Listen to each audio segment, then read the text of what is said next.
Сегодня первый блок по комьюнити-менеджменту вообще на конференциях, которые я Well, знаю. this is probably the first community management panel on a conference, and so the speeches, the presentations may vary speaker by speaker in terms of accents and in terms of priorities, and even there may be some controversies between ourselves, among ourselves, because our experience is different.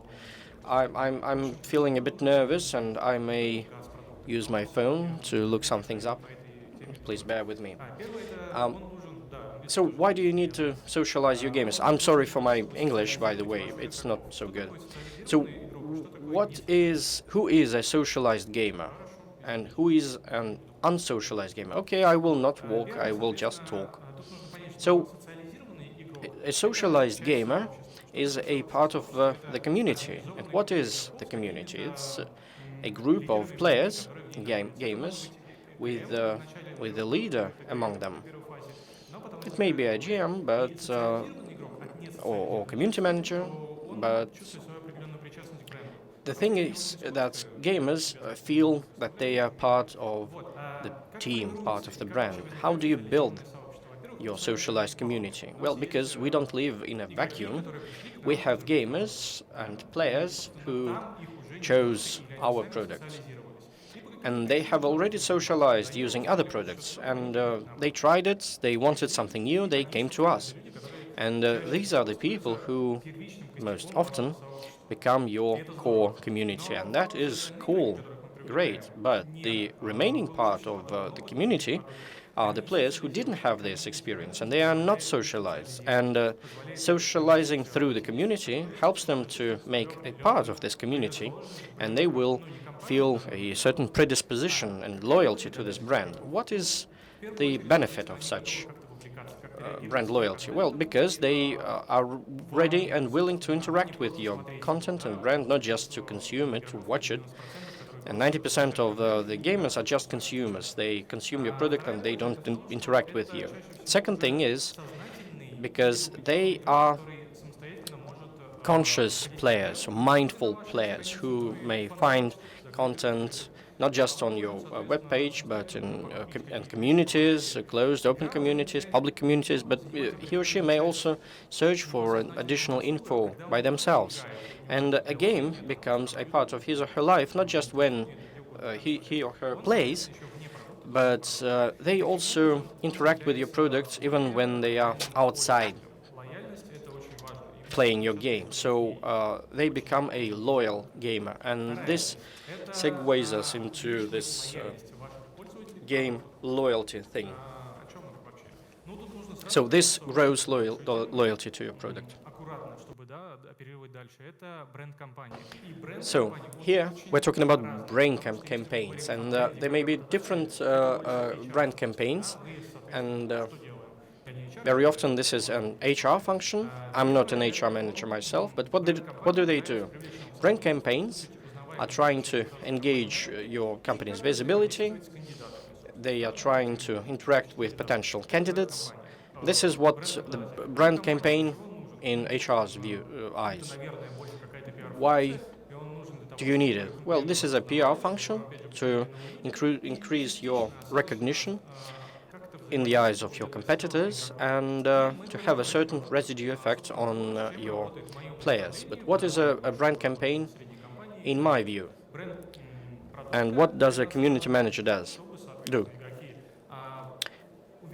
That is a campaign that grows players' loyalty to you, that increases other important metrics and parameters. I'm not going to talk about them in my presentation, but there will be a colleague of mine, Alexei, who will be talking about this in two presentations.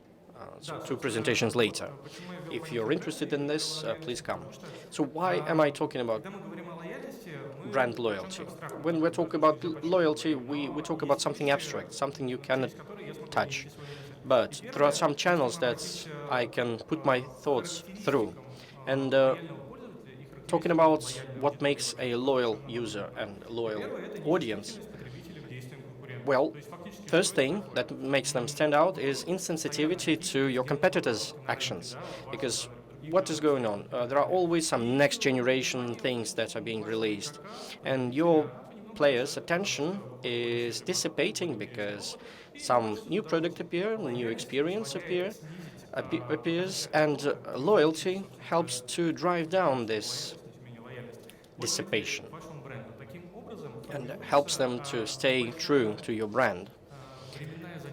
So there's a certain time lag that helps you to react to your competitors' actions, making your players stick to your product. Second thing is the prevalence of an emotional component over the intellectual component. If you're a game designer, please raise your hands if you are. You know what I'm talking about. This loyalty helps you to react more positively, helps them to react more positively to in-app purchases and to increase. And I'm sure, I hope that you are not sick of the word loyalty, because I'm already am myself, but I have nothing to replace it with. So loyalty to good news, and it drives down the negativity towards bad news. And in free-to-play games, in game as a service model, our goal is to increase in-app purchases, and any monetization changes within the product itself usually have a negative feedback, a negative effect from a part of the players. We can't fight it, we can only minimize it, because loyal audience will forgive more to us. And last thing here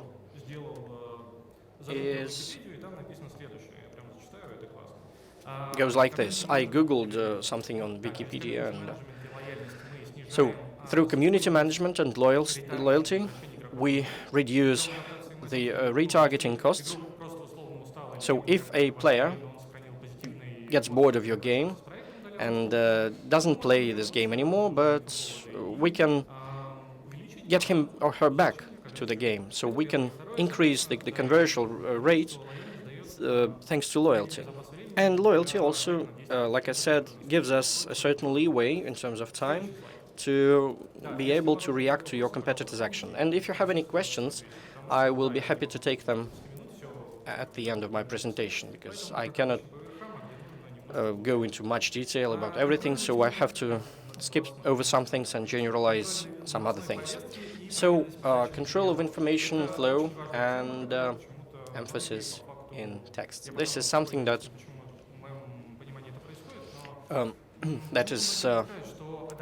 something is being omitted.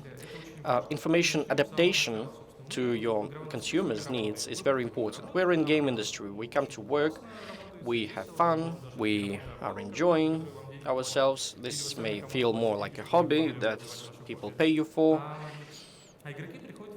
But anyway, this is a job, and players come for fun, to be excited, to have some positive emotions. And sometimes this context gets out of context, and there is no adaptation of the message, and sometimes we're just pouring this message on the heads of our players, as it were. And it may go to the extreme, because sometimes, the narrative may be too sweet when we are making it really sugary, or it may be the other way around, too technical, too harsh, too official, and they do not perceive the information properly. They see official newsletters, for instance, as something that we want to feed them, and we want to force feed them, and that's not good. If you can't interact with the users through your content, then what happens is that they actually get distracted from what development looks like in your case, and we sometimes, of course, do not engage them in the process of development. So, for example, let's imagine we have a community manager. Community manager does not belong to the community, as we said already in this room. And sometimes then the developers think, okay, we're going to actually develop the game, and you, the community manager, please make sure that your memes are funny, and so on.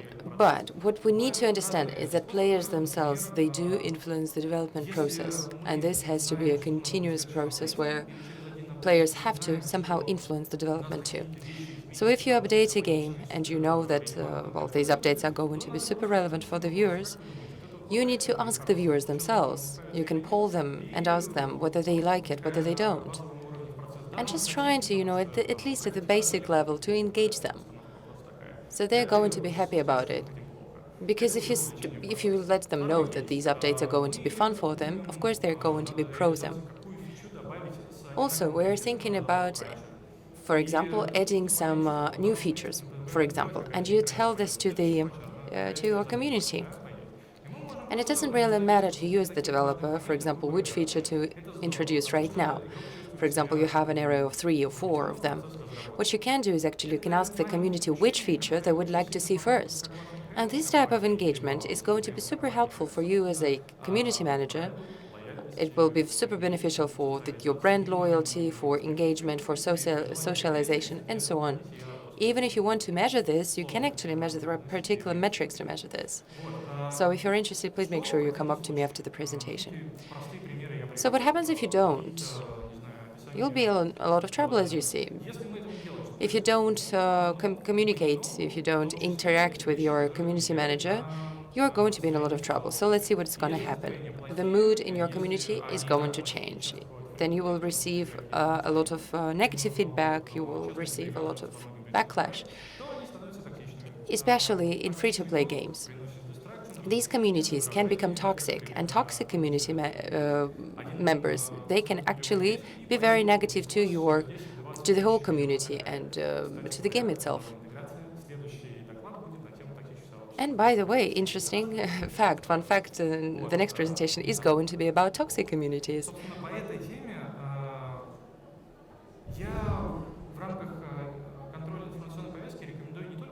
What I recommend, I believe that you, A, should inform the community about updates. B, you should entertain them. C, you need to teach them something. What do I mean by teaching? It depends, of course, on the categories, on the games, and so on.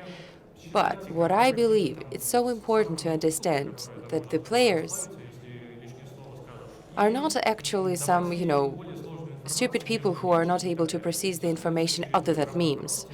What you can do is you actually can feed them with a lot of information. You can ask them for their opinions, and you can let them know some technical stuff. They will understand it. It's fine. You need to keep these people abreast of the development process, and you need to also adjust your development to them. In the past 2 years, I have analyzed a lot what these players are, what they want to see. And I also look at other companies to see, and I see what their developers look like and how they interact with the communities. And in some companies, I understand that some developers are really interested in development. However, none of them really understand, the community members, none of them really understand what is happening inside the development. They are, of course, interested. Some of them would even like to make their own contribution, but they cannot since they do not know what's happening inside of the game. And there is a certain, say, pyramid of your community. On top of them, you have, for example, males aged between 25, 34 years old, and this is your core audience, for example. And this core community may be very interested in the development. And the more you pay attention to them, the better it is going to be for your game. Because it's very important to understand the following thing. Let me try to verbalize it. Depending on the content that you post on social networks for these people, you will breed the so-called interlocutor, the persons who you are talking to on the other side of this process. So you need to be talking to different people. You have one tool, this is true, but you have a wide audience and different types of people. So I want you to experiment with this, to play around with these different categories of people, and then to, report back to me. Because I think it's a lot of fun to actually research this topic more and explore it more. We continue talking about people, and the next part of my presentation is volunteering. Let me share my experience with you. So community management consists of two words. Community, which is about people. Management is about more like dominating, let's say. And it means that you need to interact with these people.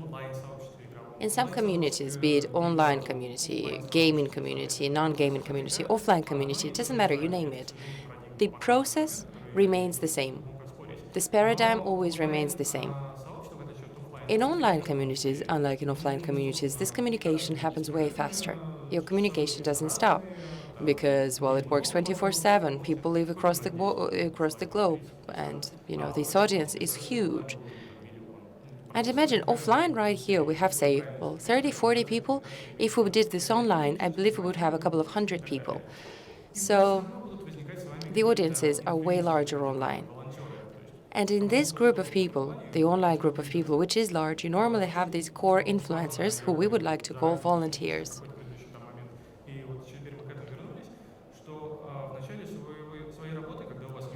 When you only start working, and when you don't have a great big community, then you will have volunteers, influencers, who are active in the community. These are the people who generate user content. Then they attract more community members. They become moderators. They can be, even great 2D artists. They can be YouTube or Twitter bloggers and so on. These are the people who even can establish their own fan communities, which are popular on Facebook, by the way. You can actually double-check fan communities on Facebook of your game. Maybe there are some, and you don't know of them yet. In these communities, some players come up with questions about the game, and there is a lot of communications happening there. So if you believe that official social network groups as your official channels of communication, that's awesome. However, fan communities are going to be the most loyal to you, and they will build the best trust to you. Because it's a peer-to-peer communication. This is why they trust you so much. All of this can be actually called volunteering, and we believe that you need to build communication with volunteers. This has to happen on a sustained basis.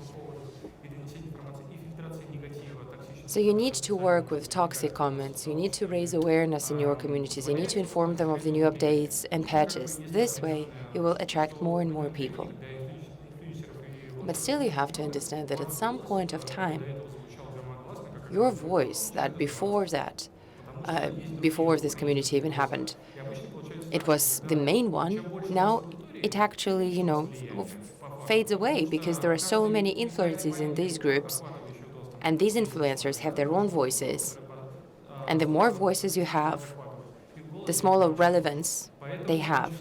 So yours is going to have also less relevance. So what you actually need to do is you try and boost to generate more user content. And you can imagine how many people you have in these communities. And this is why these volunteers and these people, they generate a lot of user they generate a lot of user content. So you need to breed these people, you need to help them, you need to boost their loyalty and motivation, you need to establish some loyalty programs, you need to acknowledge somehow and appreciate their loyalty. These people will become even more loyal to you later. This way, in game as a service, you are going to have the best loyal audiences.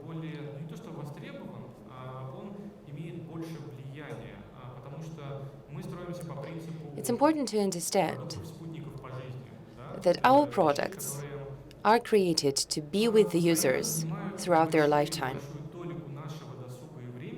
Because these applications or these games, they actually account for a large part of people's lives. And the longer you can retain your users, the longer you can maintain their high level of loyalty, the more organic traffic you're going to drive into the games, and the longer is going to be the lifetime of your players. Finally, let's move to engagement. Engagement and retention, this is something a lot of community managers, of course, talk about. Engagement is the attraction in the entertainment world. Why did I call it this way? Because any community is a type of infrastructure. Maybe not on its first stages, but later it definitely is. It offers a lot of, attractions, let's say, to the audience, to the community. And of course, the more attractions you have, the more community, the more loyal your community will be. And by attractions, I mean some nice fringe benefits, say, or something that your community managers can offer to them to boost their loyalty. So the most important thing here is to have your communities, to have an understanding that engagement rates are important. So let's see what I'm talking about here in a very concrete way. What do I mean by these attractions? I mean contests, loyalty programs, some additional content, events, and I don't mean in-app or in-game events. I mean some thematically related events. Sometimes maybe even you have budgets for offline events. Awesome, that's great. Let's say quests. For example, in one of our social networks communities, we have hidden some tips or something like that. If you find it, then you are going to have a boost in the game, for example. So any type of activity is an attraction. Of course, there is no silver bullet here. However, the silver bullets normally consist of analyzing your competition on the one hand, and on the other hand, also analyzing other niche industries, other entertainment industries. This is important, and I underline it. There are so many different solutions from the entertainment industry that you can actually borrow for your game. You don't have to invent anything from the scratch. What you can do is actually you can borrow the ideas and adjust them to the games. This way, your engagement will boost and your retention rate will boost. So it seems like I only have 5 minutes left or 7 minutes left. Okay, so let me speed up a bit. Another very important thing is feedback. It's a multifaceted source of information for you. Feedback is a complicated thing.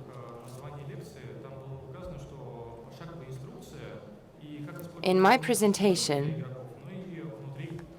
I wanted also to underline that it actually consists of multiple steps and multiple benefits for your game. Some people, for some reason, undervalue feedback. They don't take it seriously. Since we're pressed for time, we're going to speed up a little bit here. So feedback is sometimes overlooked. Why? Because people actually look at engagement rates more, retention rates more, and so on and so forth, entertainment more, and they normally neglect feedback. So feedback, they say, okay, we do have it, but who cares? What feedback actually how you can benefit from it? Knowing the insides of the community and knowing the needs of your community, you can actually improve your development. Some game developers neglect one of the communities because there are actually two types. One of them is the players, the other one is the developers. So you have actually to take into consideration the opinions of both. I'm not going to give you any cases right now, but what I want you to understand and remember take away from this presentation is that feedback is important.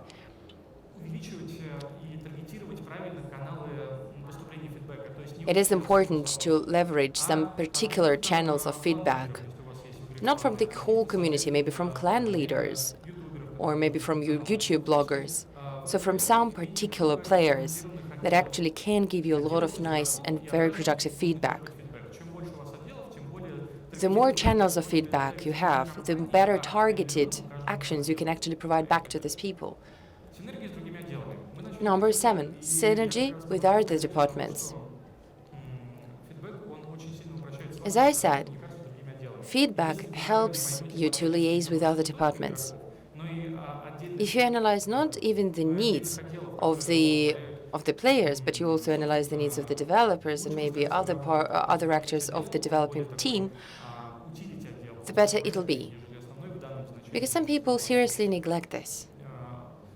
Когда, в общем, вы правильно таргетируете фидбэк, и Whenever you задаете target вопросы, feedback in the right way, whenever you understand the needs of all the departments in your company, then your liaison channels are going to be nice and solid and sustainable. отсеивает и переводит тот самый тон публикаций и This тон way, информации. your publications, your post tone, the tone you communicate with your audience, is going to improve. Собственно, есть еще общие внутренние запросы как комьюнити отдела Another thing is, направление канала.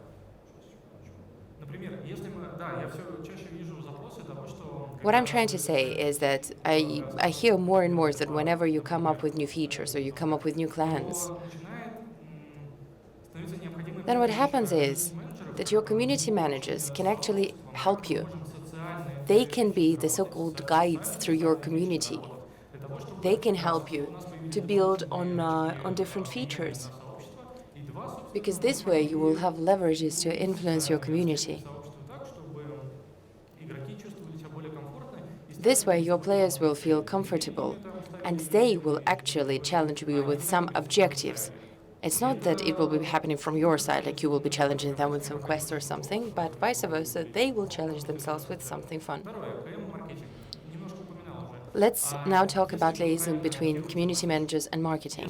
If you adapt your message well, if you adapt your creatives well, if you build on your communication with the community, then your conversion rate is going to be even higher, I mean, in terms of retargeting. Продолжаем как бы условно увеличивать If we continue scaling up our traffic, очень сильно сходить. for instance, on new markets, and are continuing to engage the audience in new social media, for instance, then CM and PR Я упоминал, что бренд within the brand that I mentioned. Well, like I said, there may be different brands, different какой-то аудитории, вы work modalities, and when you work with communities, you know what your PR neighbor is doing, and you may know what is not going to fly with your audience. And I'm not going to mention the most recent negative cases, but sometimes it happens if you don't listen to what they say. в том числе, соответственно, неправильно This, формулировки месседжа. what happens sometimes, it's because the message wasn't formulated right. Я до сих пор считаю профессию достаточно I still believe that our profession is rather young. как она пришла в Россию и что включалось в функционал работы, очень сильно отличается от того, The way it came to Russia and the way it works in Russia, it worked back then in Russia, is very different from what it looks now. It's not exactly the Maslow pyramid, but still, the potential benefits of community to what you can get to your product is rather big. Well, again, like I said, it's still a rather young profession, and what I am telling you now may not be relevant anymore in 1 year because communities are flexible. And gamers start to realize their force and their influence. They are getting more mature, not in terms of their real age, but in terms of their internet age. And what works now may not work later. And marketeers probably know what I'm talking about because patterns are going down. They are getting outdated very quickly, and you have to come up with the new ones. This is it. Please stay with us.